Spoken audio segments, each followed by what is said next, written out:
नमस्कार जय जगन्नाथ शुभ सकाळ। आज हूँ जून 27 तारिख शुक्रवार। सर्वप्रथम आपण को रथयात्रार हार्दिक अभिनंदन और शुभेच्छा। तेज चलतु आ विलंब नक आज आसीथिबा किछि खबर उपर नजर पकाइबा। वीडियो भल लगिले आपण को भल पाइबा स्वरूप गोटे गोटे लाइक निश्चित करदेबे। एथिसह आपण केउ जिल्लार ए खबर देखुचंती कमेंट करी जणाई देबे। आजिर प्रथम खबर रथयात्रा नीति निर्घंट 9:30 रु पहंडी अपराह्न 4 रथ टणा।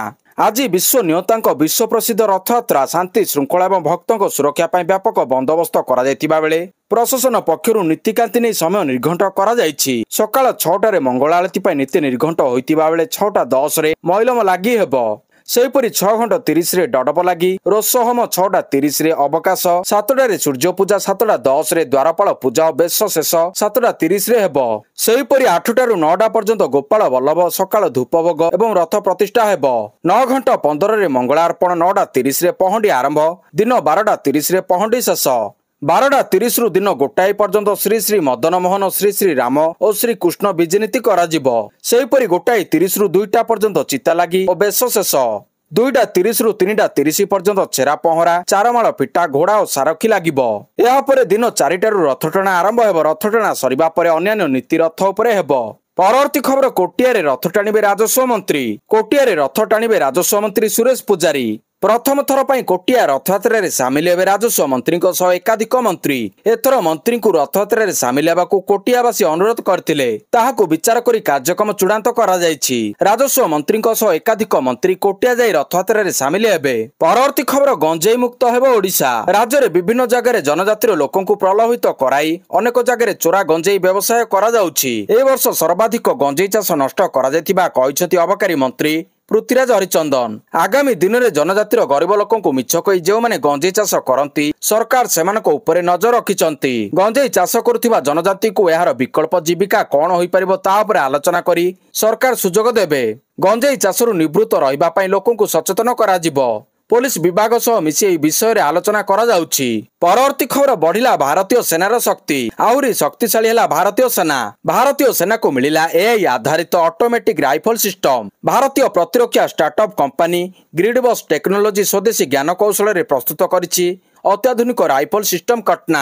उभय ग्रिडबस टेक्नोलॉजी और भारतीय सेना मिलित भाव में अत्याधुनिक राइफल सिस्टम सफल परीक्षण करिसंती। भारत चीन सीमा गलवान घाटी रे कटना राइफल सिस्टम परीक्षण करा जायछि। परवर्ती खबर रथयात्रा देखिबे उपराष्ट्रपति जगदीप धनखड़। आज ओडिशा आसुचंती उपराष्ट्रपति जगदीप धनखड़। रथयात्रा देखिबाकू पुरी आसिबे उपराष्ट्रपति। उपराष्ट्रपति गस्त नहीं परिवहन मंत्री विभूति भूषण जेना सूचना दैछंती। एहासह अनेक शिल्पपति और वीवीआईपी मध्य पुरी आसी रथयात्रा देखिबे। रथयात्रा लगी भुवनेश्वर उत्तरा छक ठारू पुरी पर्यंत 275 एआई सीसीटीवी कैमेरा लगा जायछि। भिड नियंत्रण और ट्रैफिक नियंत्रण लगी पुरी टाउन थाना रे खोला जायछि स्वतंत्र इंटीग्रेटेड कमांड कंट्रोल रूम। 24 घंटिया कंट्रोल रूम रु सुरक्षा कर्मी नजर रखिबे।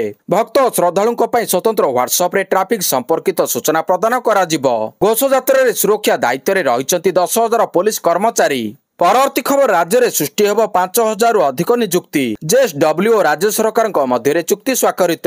जेएसडब्ल्यू सह राज्य सरकार चुक्ति स्वाक्षर करिसंती। एने परिवहन मंत्री विभूति भूषण जेना गणमाध्यम को देइछंती सूचना। ओडिशा रे 2100 कोटी टंकार निवेश करिबो जेएसडब्ल्यू। गोपालपुर पोर्ट लीज सह मध्य कंपनी पक्षरु चुक्ति स्वाक्षरित करा जायछि। राज्य में 5,000 रु अधिक नियुक्ति सृष्टि हेब बोली कहिसंती मंत्री। JSW Utkal steel limited Jagatsinghpur जिलार जटाधर मुहानाटारे निजस्व कैपिटल निर्माण करिबार रखिछि। परवर्ती खबर प्रति जिल्लारु गड़िब बस। प्रति जिल्लारु पुरी को गड़िब बस। रथयात्रा पई प्रशासन पक्षरु एही प्रकार निष्पत्ति निया जायछि। एही संक्रांत रे परिवहन मंत्री विभूति भूषण जेना सूचना दैछंती। 28 जगह पार्किंग व्यवस्था करिछि स्थानीय प्रशासन। 200 रु अधिक ऑटो मागणा सेवा जोगाइबे। मागणा भोजन व्यवस्था मध्य करा जायछि। अन्य बडे घरे बस चढ़ादर कले कार्यानुष्ठान ग्रहण करा जिवो बोली मंत्री चेतावनी दैछंती। परवर्ती खबर आज ठारू किम्स पक्षरु 15 शଯ୍या विशिष्ट जरूरीकालीन हॉस्पिटल आरंभ। विश्व प्रसिद्ध रथयात्रा उपलक्षे राज्यर अग्रणी घरोई हॉस्पिटल किम्स पक्षरु 15 शଯ୍या विशिष्ट जरूरीकालीन हॉस्पिटल आरंभ हेबो। पुरी सांसद डॉक्टर संबित पात्र किड किस प्रतिष्ठाता डॉक्टर अच्युत सामंत आज सकाल 7टारे हॉस्पिटल उद्घाटन करेंगे। अत्याधुनिक आंबुलांस विशेषज्ञ डाक्तर 24 घंटिया स्वास्थ्य सेवा जोगाई देबे। परवर्ती खबर साउदी टी20 लीग को समर्थन करबनी बीसीसीआई। बीसीसीआई एवं ईसीबी निज टी20 टूर्नामेंट को दुर्बल करने को चाहू नाहंती। एथिपई एमाने मिलित भाव में $400 मिलियन 3,442 कोटी टंकार साउदी टी20 लीग को समर्थन न करबा पई निष्पत्ति नेइछंती। वर्तमान आईसीसी अध्यक्ष जय शाह बीसीसीआई पक्षरे जिबार संभावना नाही। ए कारण कारणରୁ ସାଉଦି ଟି20 ଲିଗ୍ର ଆୟୋଜନ ପ୍ରଶ୍ନବାଚୀ ଘେରରେ ଆସିଛି। ଏହି ରିପୋର୍ଟ ମୁତାବକ ଚଳିତ ମାସରେ ଲର୍ଡସରେ ଖେଳାଯାଇଥିବା ବିଶ୍ୱ ଟେଷ୍ଟ ଚାମ୍ପିୟନସିପର ଫାଇନାଲ ସମୟରେ ଇସିବି ଏବଂ ବିସିସିଆଇ ନୂଆ ଲିଗ୍ର ବିରୋଧ କରିବା ଲାଗି ଏକଜୁଟ ହେବା ପାଇଁ ସହମତି ପ୍ରକାଶ କରିଛନ୍ତି। ଦୁଇ ବୋର୍ଡ ଏହି କଥା ଉପରେ ଏକଜୁଟ ହୋଇଛନ୍ତି ଯେ ନିଜ ଖେଳାଳିମାନଙ୍କୁ ନୂଆ ଟୁର୍ଣ୍ଣାମେଣ୍ଟରେ ସାମିଲ ହେବା ଲାଗି ଏନଓସି ଜାରି କରିବେ ନାହିଁ। ପରବର୍ତ୍ତୀ ଖବର ଅଗ୍ନିବୀର ପାଇଁ 11ରୁ ଆବେଦନ। ଭାରତୀୟ ବାୟୁସେନା ଯୋଗଦେବାର ସ୍ୱପ୍ନ ଦେଖୁଥିବା ଯୁବକ ଯୁବତୀମାନଙ୍କ ପାଇଁ ବଡ଼ ଖବର। ଭାରତୀୟ ବାୟୁସେନା ତରଫରୁ ଅଗ୍ନିପଥ ଯୋଜନାରେ ଅଗ୍ନିବୀର ବାୟୁ ଇନଟେକ୍ ପାଇଁ ନିଯୁକ୍ତି ଆରମ୍ଭ କରିବାକୁ ଘୋଷଣା କରିଛି। ଏହି କ୍ରମରେ ଆବେଦନ ପ୍ରକ୍ରିୟା ଜୁଲାଇ 11 ତାରିଖରୁ ଆରମ୍ଭ ହେବାକୁ ଯାଉଛି। ଏହା ସହ ସେପ୍ଟେମ୍ବର 25 ତାରିଖରୁ ଅନଲାଇନ ପରୀକ୍ଷା ଆୟୋଜିତ କରାଯିବ।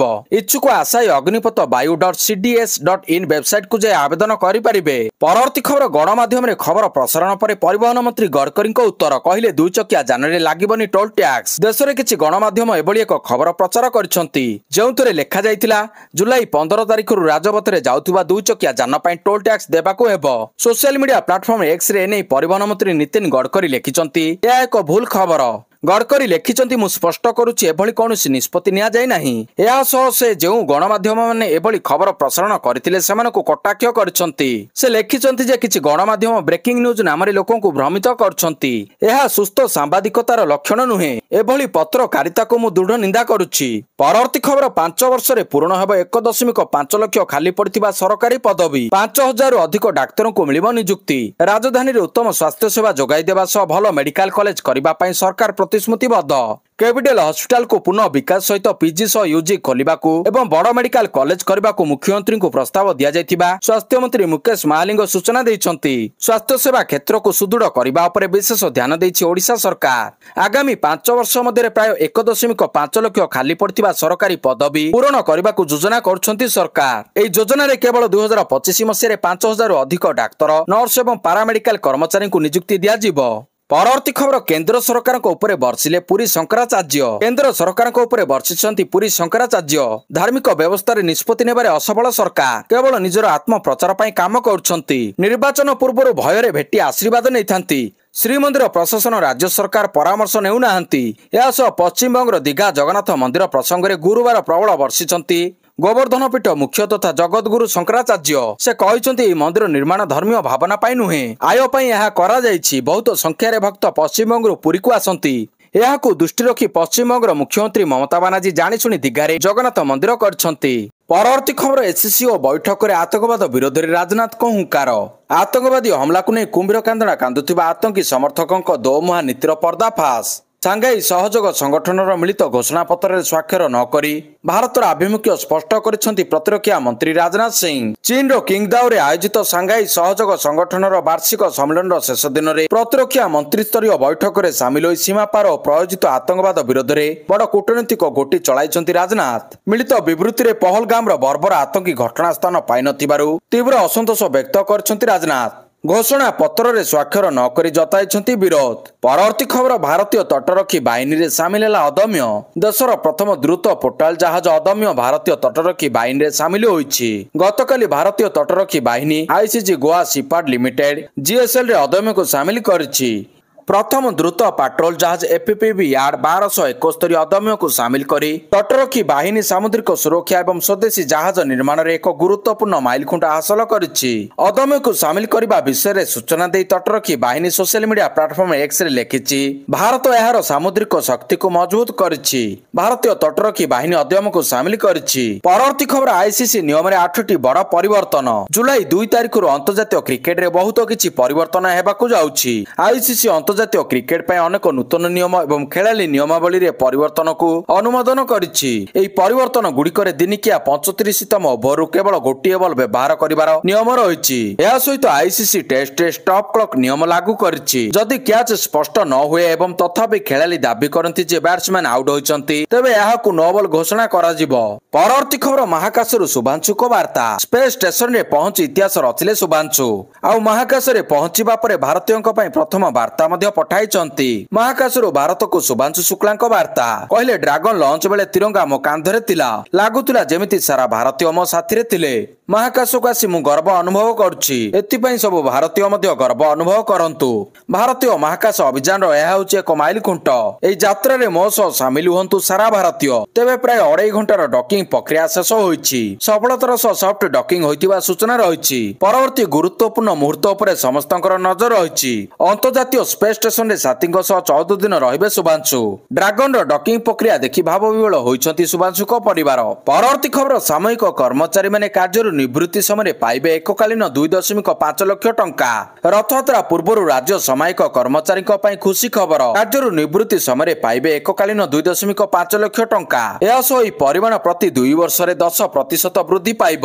ପୂର୍ବରୁ ସାମୟିକ କର୍ମଚାରୀମାନଙ୍କୁ କାର୍ଯ୍ୟରୁ ଅନ୍ତର କରାଯିବା ବେଳେ ସେମାନଙ୍କୁ ଏକକାଳୀନ 1.5 ଲକ୍ଷ ଟଙ୍କା ମିଳୁଥିଲା। ଏହି ପରିମାଣକୁ ମୁଖ୍ୟମନ୍ତ୍ରୀ ମୋହନ ଚରଣ ମାଝୀ 2.5 ଲକ୍ଷ ଟଙ୍କାକୁ ବୃଦ୍ଧି କରିଛନ୍ତି। ଏହି ସଂକ୍ରାନ୍ତୀୟ ପ୍ରସ୍ତାବକୁ ମୁଖ୍ୟମନ୍ତ୍ରୀ ଅନୁମୋଦନ ଦେଇଛନ୍ତି। ପରବର୍ତ୍ତୀ ଖବର, ବଙ୍ଗୋପସାଗରରେ ସୃଷ୍ଟି ହେଲା ଲଘୁଚାପ। 2 ତାରିଖ ପର୍ଯ୍ୟନ୍ତ ରାଜ୍ୟର ବିଭିନ୍ନ ଜିଲ୍ଲାକୁ ବର୍ଷା। ବଙ୍ଗୋପସାଗରରେ ସୃଷ୍ଟି ହେଲା ଆଉ ଏକ ଲଘୁଚାପ। ସକ୍ରିୟ ଘୂର୍ଣ୍ଣିବଳୟ ପ୍ରଭାବରେ ଲଘୁଚାପ ସୃଷ୍ଟି। ଉତ୍ତର ପଶ୍ଚିମ ବଙ୍ଗୋପସାଗର ଏବଂ ଓଡ଼ିଶା ପଶ୍ଚିମବଙ୍ଗ ସଂଲଗ୍ନ ଉପକୂଳବର୍ତ୍ତୀ ଅଞ୍ଚଳରେ ଲଘୁଚାପ କ୍ଷେତ୍ର ସୃଷ୍ଟି ହୋଇଛି। ଏହା ପଶ୍ଚିମ ଉତ୍ତର ପଶ୍ଚିମ ଦିଗରେ ଗତି କରିବ। ପ୍ରଭାବରେ ଓଡ଼ିଶାରେ ପ୍ରବଳ ବର୍ଷା ସମ୍ଭାବନା ନେଇ ଆକଳନ କରିଛି ଆଞ୍ଚଳିକ ପାଣିପାଗ ବିଜ୍ଞାନ କେନ୍ଦ୍ର। ଆସନ୍ତା 2 ତାରିଖ ପର୍ଯ୍ୟନ୍ତ ରାଜ୍ୟର ବିଭିନ୍ନ ଜିଲ୍ଲାକୁ ବର୍ଷା ସମ୍ଭାବନା ନେଇ ଆଲର୍ଟ ଜାରି କରାଯାଇଛି। ବର୍ଷା, ଘଡ଼ଘଡ଼ି ଏବଂ ପ୍ରବଳ ବର୍ଷା ପାଇଁ 9 ଜିଲ୍ଲାକୁ ୟେଲୋ ଆଲର୍ଟ ଜାରି କରିଛି ପାଣିପାଗ ବିଭାଗ। ଆଜି ପ୍ରବଳ ବର୍ଷା ସହ ବିଜୁଳି ଘଡ଼ଘଡ଼ି ପାଇଁ 4 ଜିଲ୍ଲାକୁ ୟେଲୋ ୱାର୍ଣ୍ଣିଂ ଜାରି କରାଯାଇଛି। ସମୁଦ୍ର ଅଶାନ୍ତ ଥିବାରୁ ଆଜି ସମୁଦ୍ର ମଧ୍ୟକୁ ନ ଯିବା ପାଇଁ ମତ୍ସ୍ୟଜୀବୀମାନଙ୍କୁ ବାରଣ କରାଯାଇଛି। ପରବର୍ତ୍ତୀ ଖବର, ଖାମନେଇଙ୍କ ବିସ୍ଫୋରକ ବୟାନ କହିଲେ ଯୁଦ୍ଧରେ ଆମେ ଜିତିଲୁ, ଆମେରିକା ମୁହଁରେ ପଡ଼ିଲା ଶକ୍ତ ଚାପୁଡା। ଇରାନର ସର୍ବୋଚ୍ଚ ନେତା ଆୟାତୁଲ୍ଲା ଅଲି ଖାମନେଇଙ୍କ ବିସ୍ଫୋରକ ବୟାନ କହିଲେ ଯୁଦ୍ଧରେ ଆମେ ଜିତିଲୁ, ଏହା ସହିତ ଆମେରିକାକୁ କଡ଼ା ଜବାବ ମଧ୍ୟ ଦେଇଛୁ। ଆମେରିକା ଇସ୍ରାଏଲକୁ ରକ୍ଷା କରିବା ପାଇଁ ଚେଷ୍ଟା କରିଥିଲା କିନ୍ତୁ କିଛି ଲାଭ ହେଲାନି। ଅସ୍ତ୍ରବିରତି ପରେ ଖାମନେଇଙ୍କ ଏହା ପ୍ରଥମ ବୟାନ। ପରବର୍ତ୍ତୀ ଖବର, ଲଦାଖରେ ପ୍ରଥମ ଆଷ୍ଟ୍ରୋ ଫେଷ୍ଟିଭାଲ, ବିଜ୍ଞାନ ସହ ପ୍ରକୃତିର ସୌନ୍ଦର୍ଯ୍ୟର ଭରପୁର ମଜା। କେନ୍ଦ୍ରଶାସିତ ଅଞ୍ଚଳ ଲଦାଖ ପ୍ରଥମ ଆଷ୍ଟ୍ରୋ ଫେଷ୍ଟିଭାଲ ଆୟୋଜନ କରିବାକୁ ଯାଉଛି। ଲଦାଖ ବିଶ୍ୱବିଦ୍ୟାଳୟ କ୍ୟାମ୍ପସରେ ପ୍ରଥମ ଥର ପାଇଁ ଆଷ୍ଟ୍ରୋ ଫେଷ୍ଟିଭାଲର ଆୟୋଜନ କରାଯାଇଛି। ଆଜି ଓ କାଲି ଏହା ଅନୁଷ୍ଠିତ ହେବ। ଏଥିରେ ଅଂଶଗ୍ରହଣକାରୀମାନେ ଦେଶର ଅନ୍ୟତମ ସ୍ୱଚ୍ଛ ଆକାଶ ଦେଖିବାର ସୁଯୋଗ ପାଇବେ। ଏହି ମହୋତ୍ସବ ଲେହସ୍ଥିତ ପର୍ଯ୍ୟଟନ ବିଭାଗ ଦ୍ୱାରା ଭାରତୀୟ ଖଗୋଳ ପଦାର୍ଥ ବିଜ୍ଞାନ ପ୍ରତିଷ୍ଠାନ ସହିତ ମିଳିତ ଭାବରେ ଆୟୋଜନ କରାଯାଉଛି, ଯାହା ଏହି ଅଞ୍ଚଳରେ ଖଗୋଳ ପର୍ଯ୍ୟଟନକୁ ପ୍ରୋତ୍ସାହିତ କରିବା ପାଇଁ ଏକ ଅଗ୍ରଣୀ ପଦକ୍ଷେପ ଅଟେ। ତାରା, ଗ୍ରହ, ନକ୍ଷତ୍ର ତଥା ମହାଜାଗତିକ ବସ୍ତୁ ଆଦିରେ ରୁଚି ରଖିଥିବା ବ୍ୟକ୍ତିଙ୍କ ପାଇଁ ଏହି ଆଷ୍ଟ୍ରୋ ଫେଷ୍ଟିଭାଲର ଆୟୋଜନ କରାଯାଉଛି। ପରବର୍ତ୍ତୀ ଖବର, ପୁରୀ ରଥଯାତ୍ରାରେ ଆଦାନୀ ଗ୍ରୁପ ପକ୍ଷରୁ ସେବା ପ୍ରଦାନ।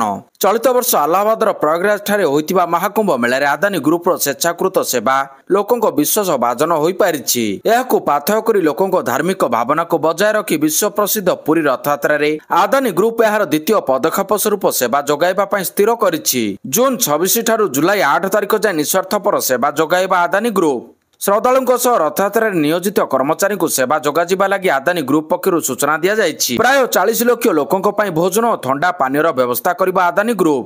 ଲାଇଫ ଗାର୍ଡ, ବେଳାଭୂମି ସଫେଇ କର୍ମଚାରୀଙ୍କୁ ମାଗଣା ଟି ସାର୍ଟ ଦେବା ଆଦାନୀ ଗ୍ରୁପ। ପରବର୍ତ୍ତୀ ଖବର, ବ୍ଲାକ୍ ବକ୍ସରୁ ସଂଗ୍ରହ କରାଗଲା ଗୁରୁତ୍ୱପୂର୍ଣ୍ଣ ଡାଟା। ଅହମ୍ମଦାବାଦରେ ଏୟାର ଇଣ୍ଡିଆ ବିମାନ AI-171ର ଦୁର୍ଘଟଣା ସମ୍ପର୍କରେ ବେସାମରିକ ବିମାନ ଚଳାଚଳ ମନ୍ତ୍ରାଳୟ ଏକ ବଡ଼ ଅପଡେଟ୍ ଜାରି କରିଛି। ମନ୍ତ୍ରାଳୟ ଅନୁଯାୟୀ ଦୁର୍ଘଟଣା ପରେ ତଦନ୍ତ ଦ୍ରୁତ ଗତିରେ କରାଯାଉଛି ଏବଂ 2ଟି ବ୍ଲାକ୍ ବକ୍ସରୁ ଗୁରୁତ୍ୱପୂର୍ଣ୍ଣ ତଥ୍ୟ ସଫଳତାର ସହିତ ବାହାର କରାଯାଇଛି। ବର୍ତ୍ତମାନ ବୈଷୟିକ ବିଶେଷଜ୍ଞଙ୍କ ତତ୍ତ୍ୱାବଧାନରେ ସେଗୁଡ଼ିକର ତଦନ୍ତ କରାଯାଉଛି, ଯାହାଦ୍ୱାରା ଦୁର୍ଘଟଣାର କାରଣ ସ୍ପଷ୍ଟ ଭାବରେ ନିର୍ଣ୍ଣୟ କରାଯାଇପାରିବ।